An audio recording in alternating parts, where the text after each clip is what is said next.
नमस्कार, max TV के दर्शकों को बहुत बहुत स्वागत है। श्री गुरु जॉय।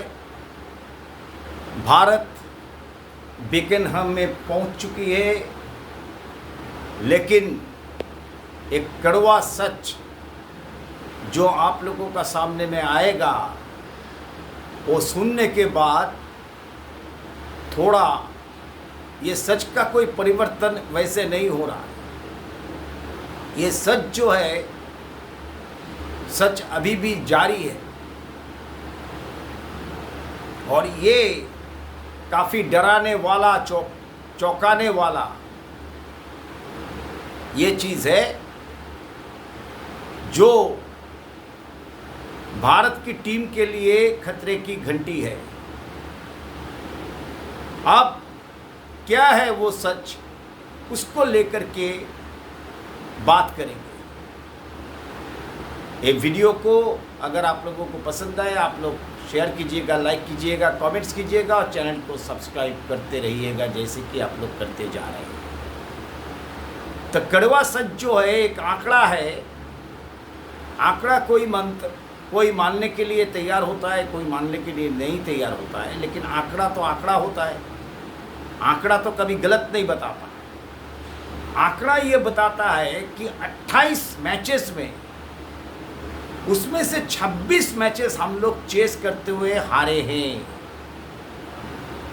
2 मैचेस हम लोग जीते हैं चेस करते हुए, बाकी 26 मैचेस हम लोगों ने हारे हैं। और इसका कोई परिवर्तन जो है, वो हेड कोच कोई भी रहे, लेकिन परिवर्तन इसमें नहीं आया। ये बहुत ही सोचने वाली बात है, ये बहुत ही डराने वाली बात है। तो हम लोगों को 4th इनिंग्स में क्या हो जाता है? 4th इनिंग्स में तो पीछे से ऐसे ही रहते हैं, लेकिन हम लोगों को चेस करने का जो कैपेबिलिटी है, एबिलिटी है, उसमें खामियां दिख रही है, उसमें कमियां दिख रही है। इसका कारण क्या है? इसका कारण 2-3 हो सकते हैं। एक 4th इनिंग्स का जो पिच का जो रुख जो बदलता है, वो आपका जहन में घूमते रहता है, इसलिए आपका क्रिकेट सही तरीके से नहीं खेल पाते। आप दुविधा में रहते हो जब छोटा स्कोर होता है। जैसे कि न्यूजीलैंड के खिलाफ में भी हम लोगों को 156 रन बनाने थे, 156 रन बनाने थे चौथी पारी में वानखेड़े स्टेडियम पर। वहाँ पर भी हम लोगों ने फेल कर गए, वहाँ पर हम लोग बना नहीं सके और हम लोग उस स्कोर को भी बना नहीं सके। और यहाँ पर 193 रन चेस करने वाले थे, यहाँ पर भी हम लोग बनाने नहीं सके। बहुत तगड़ी लड़ाई हम लोगों ने दी, लेकिन बना नहीं पाए। हम लोगों ने 22 रन से पीछे छोड़ गए, 22 रन से हार गए ये मैच। उसके बाद में जो स्टैट्स जो निकला सामने में, उसमें दिखाई ये दिया 28 चेज में से 2 चेज खाली हम लोग कर पाए, बाकी 26 चेज में हम लोग फेलियर है।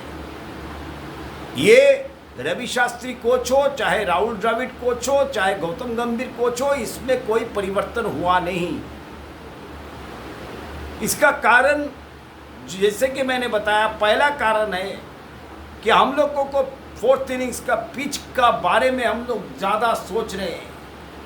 इस वजह से जो प्लानिंग करने वाले हैं वो सही तरीके से प्लानिंग नहीं कर पा रहे हैं, और जो बातचीत ड्रेसिंग रूम के अंदर में होती है, वो बातचीत बैट्समैन के साथ में भी नहीं हो पा रही है।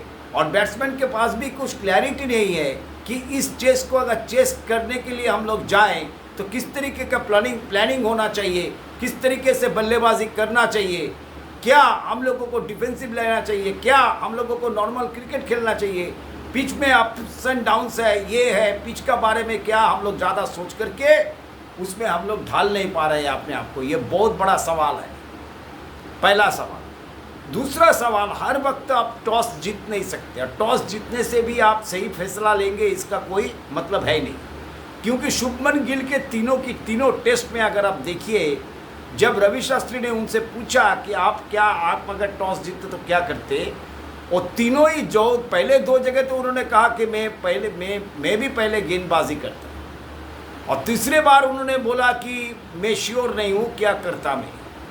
तो इसीलिए शुभमन गिल हो सकते हैं श्योर नहीं है, लेकिन मैनेजमेंट तो कुछ फैसला लिया होगा। मैनेजमेंट का तो श्योर होना चाहिए क्या करना है इस पिच में, इस पिच क्या हरकत करेगी। तो इसमें टीम मैनेजमेंट के ऊपर में भी सवाल उठता है। टीम मैनेजमेंट भी मुझे नहीं लग रहा है कि तीनों टेस्ट में किसी भी पिच को सही ढंग से समझ सके। ये और एक वजह है। तीसरी वजह जो है, जो सबसे बड़ी वजह है, planning, clarity of thoughts. Chess के समय में फोर्थ इनिंग्स में भारतीय बल्लेबाज की तरफ या टीम मैनेजमेंट की तरफ से कोई क्लैरिटी ऑफ थॉट नहीं है किस तरीके से खेले। पहले इधर हम लोग ज़्यादा डिफेंसिव हो जा रहे, इधर हम लोग ज़्यादा ऑफेंस के चक्कर में अपना विकेट गंवा रहे, इधर हम लोग दूसरी तीसरी वजह से विकेट दे करके चले आ रहे हैं। तो इसको लेकर के गहरी सोच डालना पड़ेगा, नॉर्मल क्रिकेट खेलना पड़ेगा। पिच का हालत सभी को मालूम है, कोई भी पिच दुनिया का फोर्थ इनिंग्स में अच्छे नहीं होता है।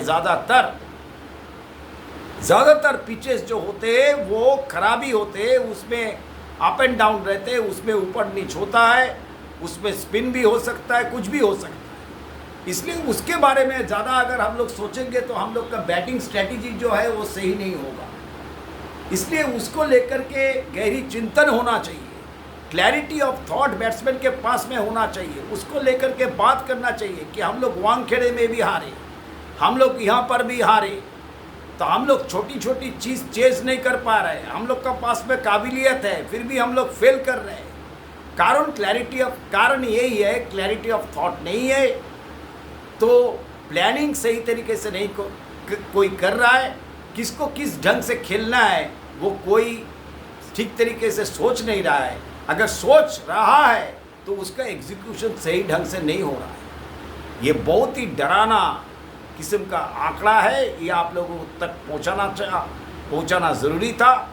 वीडियो को आप लोग ज़रूर देखिएगा और इसमें आप लोग ज़रूर कमेंट्स कीजिएगा कि आप लोग क्या सोचते हैं, किस लिए हम लोग 28 चेज़ में से खाली 2 चेज़ में हम लोग सफल हुए, बाकी 26 चेज़ जो है हम लोग कर नहीं पाए।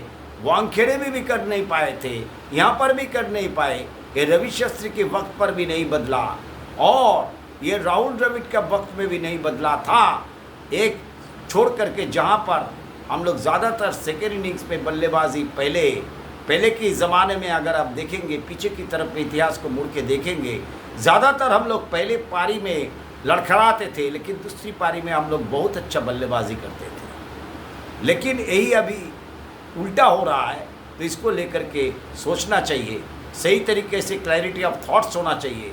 बातचीत के जरिए से नहीं, दूसरे जरिए से भी इस काम को अंजाम देना होगा, चेस करना पड़ेगा।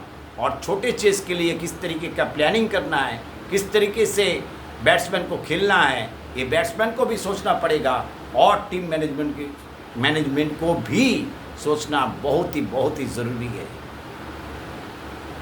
ये 22 रन के हार किसी को हजम नहीं हो रही है।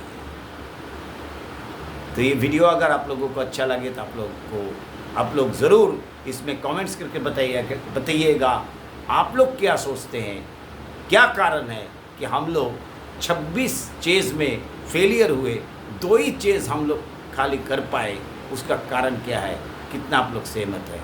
बहुत बहुत धन्यवाद।